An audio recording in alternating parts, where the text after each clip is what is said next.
If you saw the original O11 Mini review that we did, my recommendation for that case was don't buy it if you want to use it as a mid-tower, because although it is a mid-tower size, you know, a lot of the stuff that you would typically use it for just wasn't there. So let's take a look at the new Air version, which is, it's not the same case. It just isn't the same at all.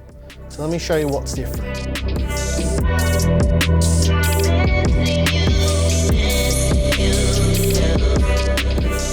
All right, standard procedure, let's pull the panels off. Now, the panel removal is the same as the other O11 cases, where you take off the top panel and then we can take off the side panel and take off that new mesh front panel. And it kind of has the appearance that, you know, they pulled some of their resources from the Sunny Side Up case, because the mesh density is almost exactly the same here. So that's how you can tell that they're related companies. The tooling is very similar. It feels like a Meshlicious. Rear panel removal, same as usual as well. 2 thumb screws, pull it out. This same retention bar for cable management and everything is still here. Screw at the bottom, which I never put back in because it's kind of annoying. Just remove that because it hooks in. We don't need the screw down there. On the original O11 Mini, this hard drive rack was actually down here and the power supply was at the top. What they've done here is they have made this case wider. The original case was 269.5 millimeters wide. This one is 288 millimeters wide because they actually listened, and now you can use a regular power supply in the O11 Mini. They physically made the case wider. This is a Cooler Master V-Gold V2 850 watt power supply. This would probably be the maximum size I would recommend. Nothing bigger than this. Anything smaller would also be fine too, but look, they listened. Something new here is SSD and hard disk mounting with these removable plates. Again, thumb screws. They never do their thumb screws up too tight for it to be annoying and use a screwdriver, but as you can see, these are removable, and instead of it being a 280mm side mount, it is now a 240mm side mount. So you can do 2 120s here or a 240mm AIO if that's what you want to do as well. As mentioned earlier, you've got these hard disk sleds here, which you can remove this rear bracket and you can just slide these only black components out of the case, but it doesn't matter. It just saves them time making it that color. You don't see it anyway, and you just push them back in, they clip back in, and Bob is your proverbial uncle. In terms of motherboard support and the internal layout, the keynote out there would have noticed that this no longer has an angled panel that kind of folds away. It is now a right angled panel with the cable grommets also being at a right angle as well. And there's no metal bracket that needs to be installed to extend the motherboard tray out. It's all here ready to go. So they have improved that. I think this is better. And what they've done is they've got little markings here that say number 7 is 7 slot mode, number 5 is 5 slot mode, and MATX only mode as well. So they have somewhat listened. What this means is you can go ATX, ITX, MATX. EATX, you could do it. I think it would just hang over the motherboard tray, so I don't think there would be much of an issue with that. Much like the original O11 Mini, you can change the layout of this case as well by removing this whole rear of the case essentially and changing it to be more in line with, let's say, an ITX build or MATX, just by using the thumb screws. Now, I'm not gonna really go into depth with this because we've really covered this with the original O11 Mini review, but I would say you have to take that fan out. But so essentially what you can do here is you can move the layout on the rear here, and you can then, you know, it comes with a blanking panel as well. You know, this is the idea of it essentially, without obviously having these PCIe slots, but you can move it up and down at will. So for an ITX build, this is probably the way that I would go. and M-ATX, I would definitely move it down so you can get more clearance at the top of the case. For the included fans, you've got that white 120mm fan at the back of the case, pre-installed. There's also two white Lian Li 140 fans up the front that are also pre-installed. And the way you take these out is you pull out these screws that hold fan brackets in. There's two individual fan brackets here. So essentially what you can do here is you can remove these fans if you like, put any fans that you want at the front, no problem, it doesn't matter, do whatever you want, right? So these fan brackets, obviously they've got the pre-installed fan. Flip it around to take a bit of a look at the back. It's got 140mm fan mount holes there, so you can do a 280mm AIO if you're lucky, maybe, most likely at the front. And you can also do 120mm fans as well. It's got the slits cut out for them for that. So, you know, do that if you want. You can, you can't, whatever you want to do. I'm not telling you what to do. Removing the fans, once they're unscrewed, you just lift them up. They come out off the bracket, and to put them back in, you just hook them down. But you do need to do it in a certain order. You need to take the top one out first, and then take the bottom one out. So then you have to do it in that order specifically. If you've got a radiator mounted at the front, if that's what you wanted to do, you will need to, you know, mount them at the same time. Dust filtration is handled the same as usual because this is technically a chimney layout case. It's just got this one dust filter at the bottom and just slides out like a tray. Same as all the other Lian Li cases. Almost everything you've seen so far is more of the same. It's a pretty standard O11 case, pretty much the same as the O11 Mini, until these few things I'm going to point out now. This is the Gigabyte RTX 3090 Vision, and look, we'll just dummy mount the GPU. You can already see that something is different here, right? The case appears to be shorter. They made the case 2 centimeters shorter than the O11 Mini, which means you are now reducing your GPU clearance by that amount as well. Not only that, you're reducing your ability to put longer GPUs if you wanted to front mount a cooler, which it just doesn't make sense to me why they would make the case shorter and not just leave it the same length. Sure, make it wider, but why would they do that? And the weirdness doesn't stop there. In the original Mini, you could offset the top fans and mount a 360mm rad at the top. Because they've made this 2 centimeters shorter, they're basically saying, we don't want you to do that. So what they've done with these fan brackets is this stops you from doing it, which means if you want to put 3 120mm fans even in the top, it won't go in unless you remove this bracket. Sometimes you'll need to remove this fan for this to work, and then, only then, with a little bit of ninjutsu, can you make that even fit, right? So now, if you wanted to mount an AIO at the top, a 360mm AIO, even with the offset kit they made specifically for this case that they sent with this case, you still can't mount a 360mm rad at the top of the case. It doesn't make sense. Not only that, with a rear fan installed and it pushed all the way to the bottom of its mounting, still impossible to do it. I'm not sure what they were thinking making the case 2 centimeters shorter. It just doesn't make sense to me. The biggest complaint I had about the original Mini was it didn't know what it was trying to be, and this is Lian Li telling you what they want it to be, still without giving you the option. So that's a massive missed opportunity. And I know people and other reviewers are not going to agree with me, but my feelings on this are pretty strong. Give me the option to do what I want. The other big change here, which I don't think is that much of an issue, but I thought it was worth mentioning, is you can no longer do 280mm rads or whatever on the side.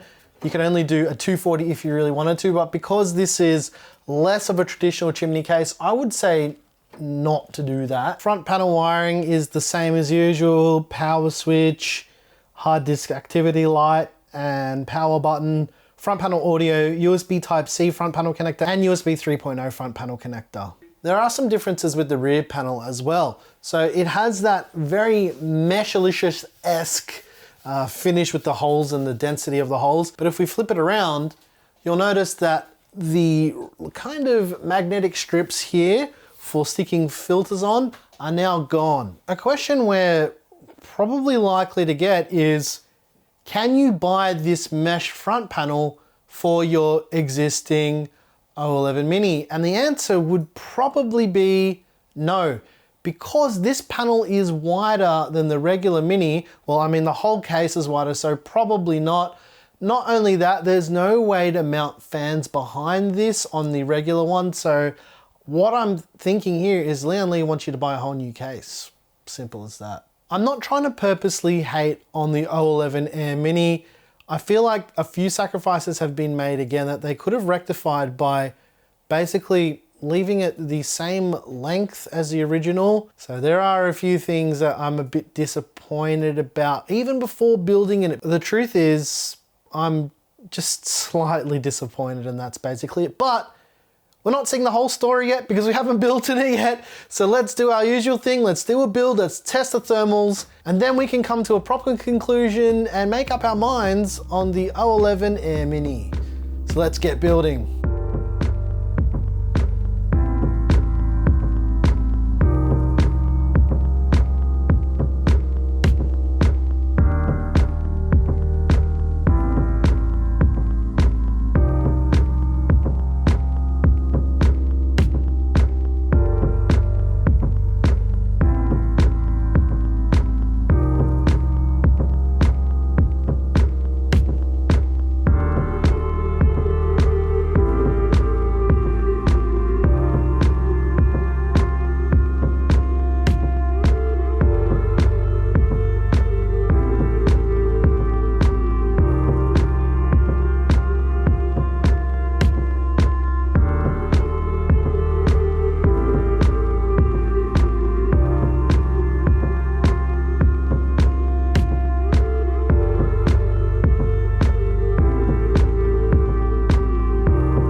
Ladies and gents, I hope you enjoyed the build in the Lian Li O11 Air Mini. All right, let's take a look at the thermals straight off the bat. What you're seeing on your screen right now is the thermals are actually pretty good for this case, considering I used a 12-core CPU and a 3090 with a 240mm AIO. Now, I would go as far as saying, because there's about 4 billion fans in this case, that would help as well. But I think that the thermals on the Air Mini are very good. And if I had a bigger cooler that was white, I would have gone with that and used that too, and the thermals would have been even better.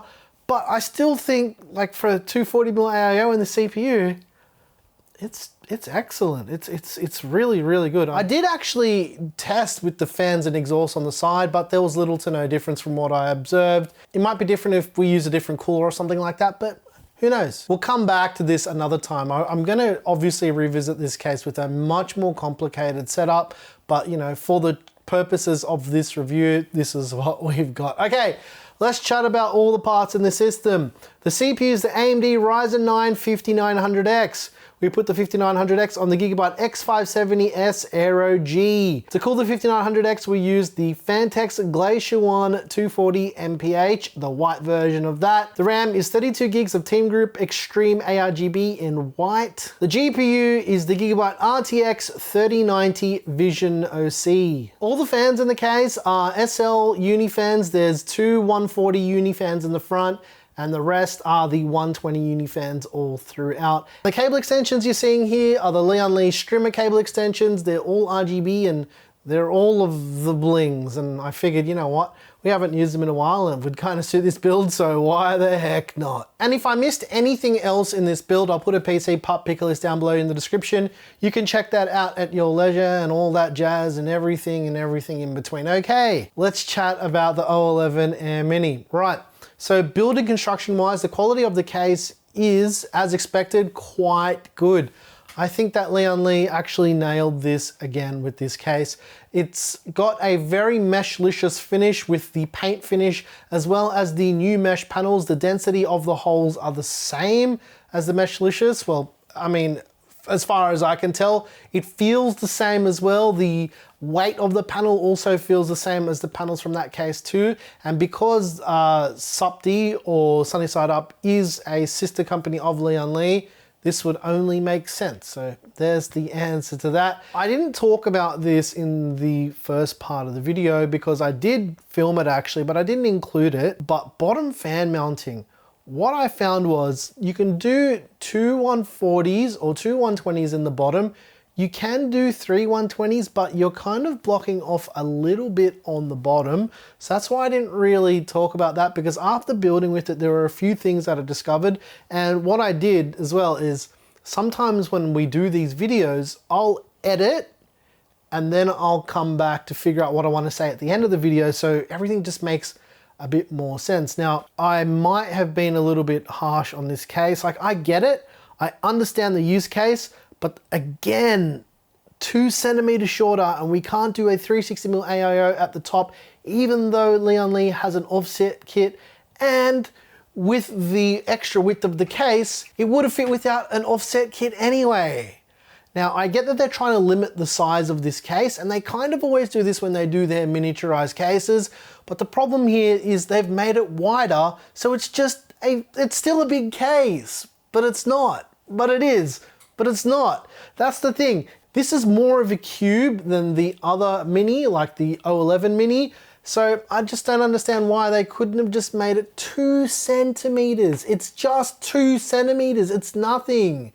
We call that a bee's dick here in Australia. It's absolutely nothing. I can't believe I said bee's dick in a video.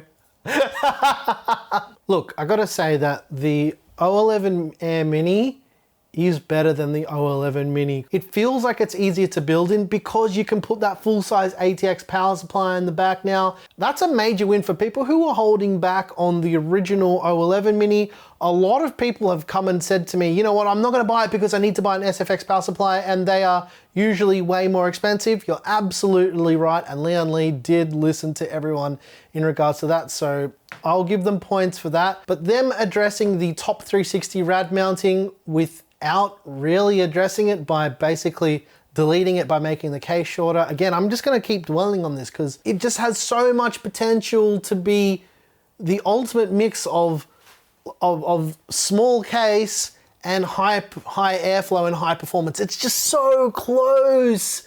It frustrates me. So at the end of the day, like, how do I feel about this case directly compared to the O11 Mini? I'll say it again, this is better, but still a little bit disappointing. But don't get me wrong, I'm not saying don't buy it, because if you're interested in the Lian Li O11 Air Mini, in white at least, it's going for $109 US, and I think that is phenomenal value. Absolutely phenomenal value. I'm not saying don't buy the case. There's a few things that annoy me about it, but you know, considering the price and the physical size of the case, yeah, much better. So I would say that I think Lian Li was listening, but maybe not to the whole story. And that's just about gonna do it for what I think about this case. If you guys like this video, you know, do hit the like button. If you hated it, hit the dislike button twice. Once again, thank you so very much for watching. I'm your boy Nick with Gear Seekers. You peek, we seek. And now, ladies and gentlemen, it's time to engage cinematic mode. Let's get fancy.